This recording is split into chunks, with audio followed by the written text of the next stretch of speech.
Oo, kasi ako actually magto 2 years pa lang yung prod ko. Hindi unlike do sa mga production talaga na matagal na tinitignan minsan yung Oo. production ko bago lang to eh. May mga banda na ay bago lang to. Pero I've been with the Zine. Nasa eksena na ako ng halos 23 years. So I've been part of the Oh. one of the pioneer production in Cavite way back 2003 pa. So alam ko na yung ano. So akin diyan my advice with them is even bago ka pa lang or luma ka, you should stay the same.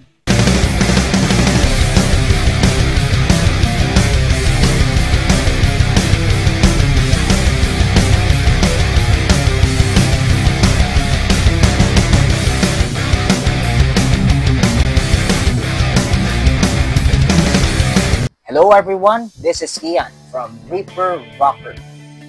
On today's episode, we had an interview with Miss Nance Lorenzana of Mebe Propasti Productions. At sa tong metal rock production sa Cavite at kinamusta natin ang state ng music scene at i-share niya ang kanyang experiences sa pag-handle ng production. So, if you're excited to watch this video, don't forget to subscribe to my channel and follow my social media accounts. Let's go! Hello everyone, this is Ian from Reaper Rocker. On today's episode ay kasama natin si Miss Nan Lorenzana. So, alamin natin ang tungkol sa kanyang production at mag-share niya tungkol sa music scene. So, let's begin.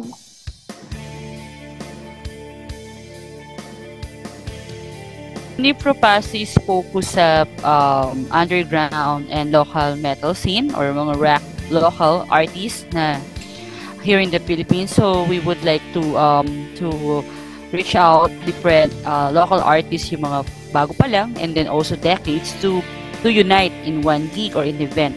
So ang pinaka-purpose and goal is to to have a unity when it comes to music scene, the local music scene, pagsama-sama ang iba't ibang banda and walang discrimination. Kumbaga, those decades bands will be the one maging example sa mga bagong generation when it comes to music. So mga who's aiming to be an artist someday, no? So yun yung pinaka-aim ni Propasti. I see. So that's good to know, no, na yun talagang advocacy niyo is to promote, no, ng mga local scene dito sa Pilipinas. And we really appreciate that, and especially, di ba, yung state ng music industry natin na maraming mga potential talent na gusto nang talagang i-promote yung kanilang music pero with the limited ng scene, di ba? So it's good to know na may mga tools yung mga production na tumutulong din yun, di ba?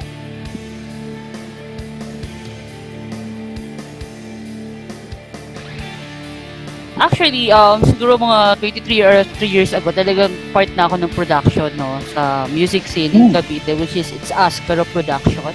So, member ako doon. So, we're doing na mga gigs and event in Cavite for underground or local metal scene or hardcore.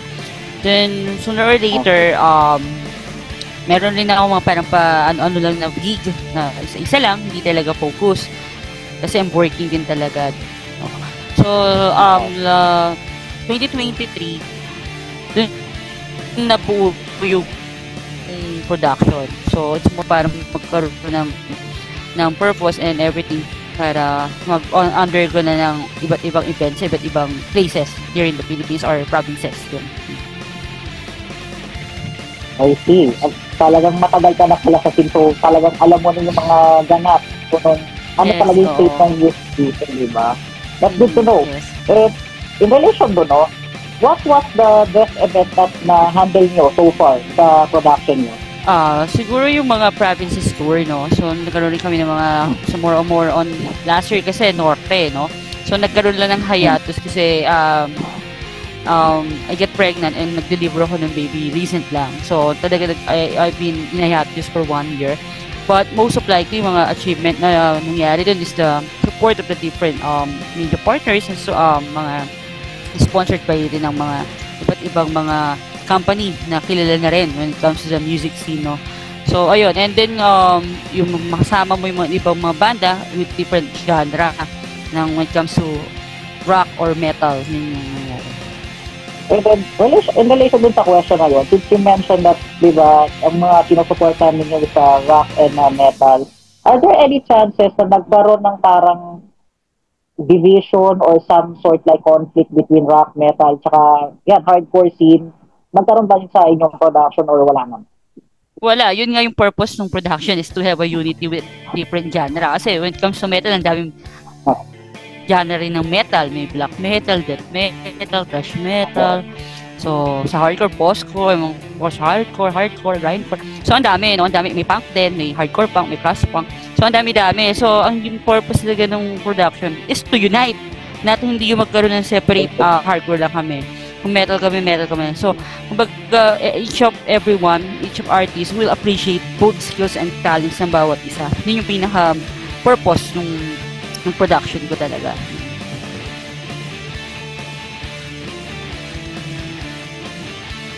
Actually, mag-isa lang kasi ako sa prod ko eh. Wala akong stop. So, yun yung isang bagay. So, everything, all, starting posters, everything, line-ups, ng band, coordination with the different bands, kausap ng mga media partners at kung sino may gusto mag-sponsors, kausap ng mga bar, kausap ng kung ano yung magiging tema, kung ano yung magiging headline mo doon sa poster or anything, no? So, ako lang gumagawa lahat noon. May isa lang tumutulong sa akin, mag-layout lang ng poster. So, minsan pag busy siya, ako na yung nag-edit ng gumagawa ng poster. So, I'm not like the other production sa metal scene na may mga kasama. Ako, mag-isa lang talaga. So, I'm arranging everything from the first milestone to the last milestone talaga. Hanggang pumugtog, hanggang yung kung ano yung presyo ng ticket, kung it will be free ba, it will be, kung paano it will be a benefit gig ba. So, yun. So, ako yung mag-isa. So, yun yung pinaka, kumbaga sabihin natin, one of the challenges, mag-isa lang ako. Pero, I'm giving a solution, I mean, yung mag-isa ka lang na handle production is very challenging. Yes, yun yung hindi nila alam. Oo.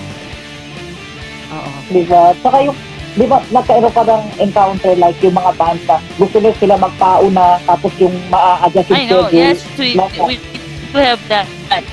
We do have that. Pero, I have my rules and regulation. May sa posters, mayroon yung isa pang posters na nakalagay na bawal ang singit, bawal ang tropa sa gig. So, walang ganon. So, kung malalate ka, doon ka sa dulo. You should respect those people na pumunta ng maaga. Kasi syempre may mga obligation and responsibilities yan, nagbigay ng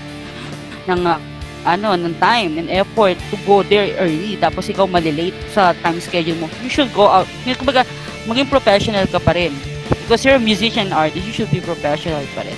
Even sa time, napaka-importante ng time. Kasi syempre yung mga ibang banda galing pa sa malalayo, galing pang norte, galing pang south. So kailangan i-priority mo yung effort nila pagpunta, ipakita mo na, na taga Manila ka, ikaw pa yung malilit, taga Cavite ka lang, malilit ka pa, no? Kailangan, pakita mo na professional ka, it comes to be sa gig or event.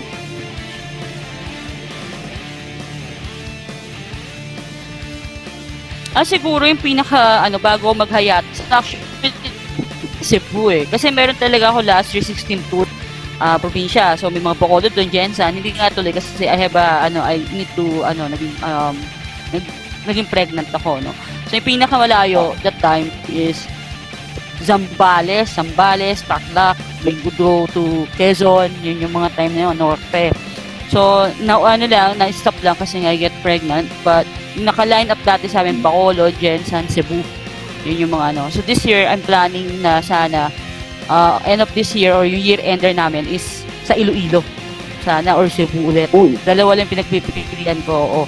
Kasi maganda eksena dyan eh. Maliban sa Davao, pero sa Davao kasi buhay na buhay yung eksena rin sa Davao eh. No? So, iniisip ko kung Iloilo or Cebu.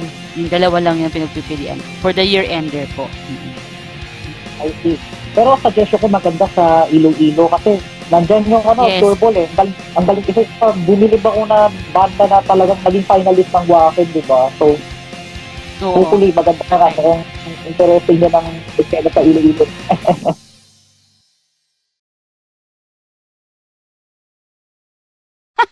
To be frank, to be frank, may showbiz na.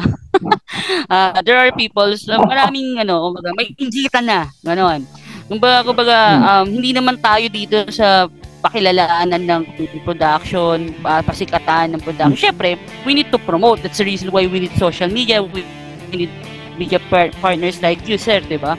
Para ma-promote yung production at yung and the bands para to help those people na may pumunta, manood, masuportahan yung gig. Pero yung aim na magpasikat ka, you want to earn more money because of production, everything. Hindi na minsan may mga time na nakakalimutan na yung essence ng talagang importansya ng mga banda. Ako kasi nakapokus ako doon sa skills and talent ng mga banda eh. Kumbaga sa akin, I'm doing different promotions for different bands na walang bayad yun para to share their skills and talent. Yung makita ng mga new generation and the other artists na, uy, ang galing naman ito. Kasi na sa kanila, masaya na sila doon na makita yung hindi man sila sumikat like the mainstream people.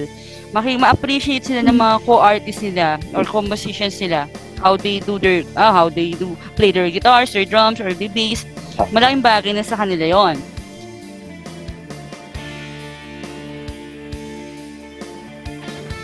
Oo, kasi ako actually magto 2 years pa lang yung prod ko. Hindi unlike to sa mga production talaga na matagal na tinitignan minsan yung production ko, bago lang to eh. May mga banda na, ay, bago lang to. Pero I've been with the scene. Nasa eksena na ako ng halos 23 years. So, I've been part of one of the pioneer production in Cavite way back 2003 pa. So, alam ko na yung So, akin yan, my advice with them is, even bago ka pa lang or luma ka, you should stay the same. You should be humbled na what is your principle, what is your priority is to help those different bands, especially sa local metal scene tayo. Wala tayo sa mainstream, no?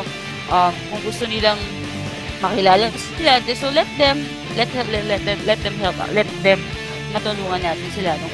So, kung ano man yung ibabato sa inyo mga iba't ibang, syempre, i-criticize kayo ng mga bagong production, kinikriticize yan ng mga iba't ibang mga tao, depende sa pananaw nila, kung ano tinitingnan o obserbahan ka. So, ang dapat mo lang gawin is tuloy pa rin, patunayan mo lang what is your purpose. Still, kasi it's not more on words it's more on the result. Kung makikita nila, itong production na to, may nangyayari, may nakikitang ganito, no? Hindi pera-pera labanan kasi. Kumbaga, how you help people kasi, something important. Ako, yun kasi yung purpose ko ang dami sa how many years sa eksena, ang dami tumulong sa eksena. I don't know how I can pay back them. No? So, ang ginagawa ko, i-pay back them to the other bands that I could help. No? So, ganun, pini-plus forward ko na lang yung mga natulong na nangyari sa for the past many years na mga tumulong sa eksena.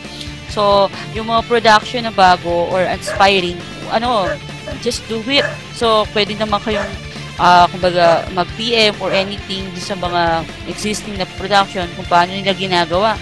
So, yung mga production ng mga luma or mga current na, ang gagawin naman natin is to help them, to tell them kung paano yung ginagawa mo way, paano ka nakakuha ng mga ganito, paano magagawa yung mga ganito, to teach them, no? Kasi nga, ang end of the day, ang purpose is the music. Yun lang naman yun Hindi kailangan magpasikatan or anything.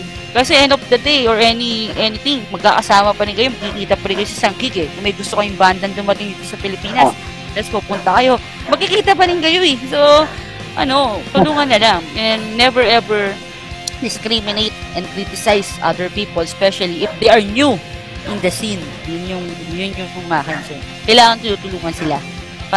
Kasi mas magandang makitang yung tinulungan mo, mas maganda pa yung nakuha sa'yo.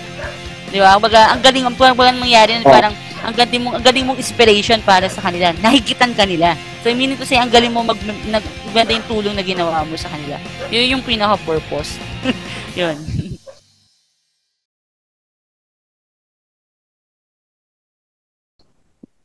Actually, parang marami talaga mga difficult na banda. Pero yung mga nakakasama sa event, maayos naman. Kasi may mga na sila. So, they know na kung ano yung tali, no? So, wala naman ako na-experience sa mga ganon na mga, sa pinaka-event na, na mga ganong klaseng banda. Pero marami sa iba't ibang lugar. Hindi ko lang na-experience pa. Oo, ayun. Oo. Well, that's good to hear. Nahihirap din. Kasi ito, di ba, pag may mga featured yung banda. So, pero ito, in relation sa question na yan, no, nagkaroon na ba kayo na encounter na like yung mga brawl or kahit na parang mga away sa mga events ninyo? Sa mga ibang prod na napupuntahan ko, marami na ako na-experience na nagtuntukan sila sa mosh pit. Bigyan sila magbubanatan. So, parang okay, issue nila yun, no? So, hindi na tayo pwedeng makialam. Pero, syempre, hanggat maaari, kapag may mga ganong mga event or gig, sana walang mga ganon. Kasi, minsan nadi-disturb o kung nagkakaroon ng division lalo yung gig or yung event. So, naging pangit yung yung result ng event na yon. Kasi may mga ganong scenario, di ba? So, may mga ibang ng mga na-experience ako sa ibang event before at sa ibang production.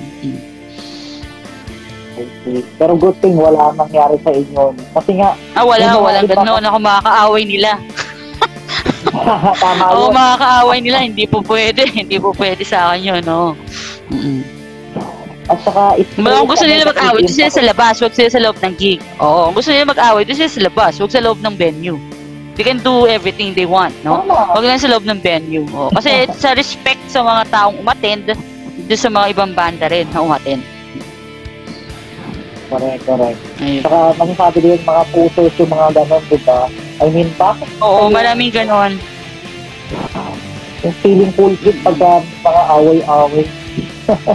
Siguro yung mga pang teenager type, pwede pa yun. Pero yung may mga edad na, hindi na kailangan pinapatos yung mga...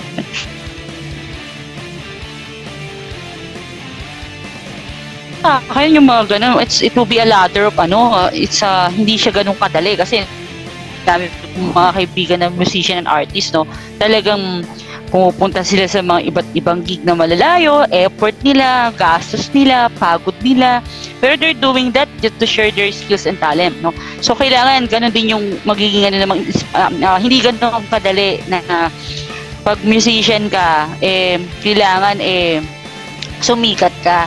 Kasi iba-iba naman yung goal o prinsipyo ng mga musician. May gusto naman na okay na ako dito, masaya ako dito sa scene, hindi ko na kailangan sumikat, hindi ko kailangan ng pera as long na nape-perform ko yung skills ko at napashare ko yung skills ko, masaya na sila sa ganon. So, it depende sa mga inspire, mga bagong band kung magiging goal nila o magiging kumbaga yung good nila sa banda nila. Kung ano ba talaga, gusto ba nila magkapera, gusto ba nila sumikat, o gusto nila na to share lang yung mga talents sila. So, iba-iba yung magiging goal. So, iba-iba rin yung magiging step nila doon, di ba? So, kung gusto mong sumikat, syempre, kailangan mas tinding, kailangan talagang magaling ka na. Meron ka ng recording, may mga EP ka na, may kukuha sa'yo matinding production, may kukuha sa'yo matinding manager para ma-promote ka, sumikat ka talaga. Pero kung gusto mo naman talaga na i-share mo lang yung talent mo, pag-igihan mo yung kunyari, magaling ka sa gitara, di mag-focus ka sa guitar hanggang gumaling ka ng gumaling, to share. If ever na may makarecognize yung talent mo, di mas maganda bonus na yon, di ba? So, it's up to you kung gusto mong maging mainstream or not. So, it depends Depends kasi sa prinsipyo or ano yung magiging roadmap ng banda. Yun yun. I see. Well, which is totoo naman. Kasi kung bibigis ko rin sa parang prinsipyo nga nung banda, di ba? Nasa yun will nila na gusto nila talaga sumikat, depende talaga. Yung iba, gusto nila talaga i-share lang kanilang music, di ba? At hindi naman lang ginagawang source of living yung music And knowing the fact, dito sa Pilipinas, kung wala talaga pera sa it's more on passion lang talaga.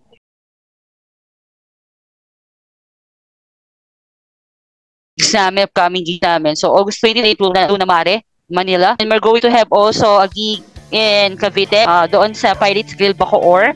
And then after that, by September October will be in Barrio Bar, Laguna, near Nubali, Santa Rosa. And then November will be in Area 51, collaboration with Full Blast Production in Dagupan City, Pangasinan. And then yung December namin will be to be announced pa. So I would like to shout out especially my daughter in Cavite, Eli. So also mga sponsor namin and tumutulong sa production, Lava Guitar PH, um, located at BGC Taguig, si Kuya Miko, HTV, Sir DJ Raymond, na tumutulong din sa mga band at user na promote in the production. Mark Javier, sa Pinoy Rock Radio of Sir Paulo Tamayo, Jolly Music, J-Craft, MC Custom, Musical City, Maligno to Burn, Funky Monkey, Babe, Mon Babe, Habiyahe, yung Padma Mala, yung bagong bar ni Sir Gopinath sa Pilcoa, Quezon City. So kung sino man yung gusto mag-gig, pwede yung hanapin sa FB si Sir Gopinath for his new bar in Pilcoa, Quezon City. Luna Mari Bar, Berrio Bar, Pirates Grill Bar.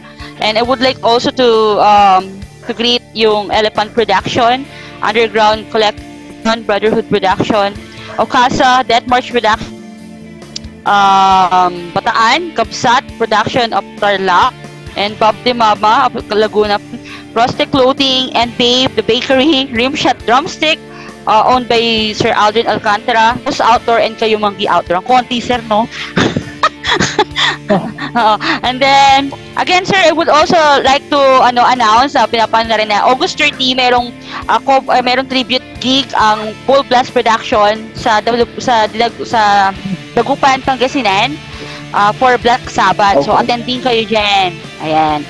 Then, every Wednesday, HTB, yung mga member po ng mga banda namin natutugtog sa mga gigs namin will be there to to promote their mga songs nila, their band. So every Wednesday at 8 p.m.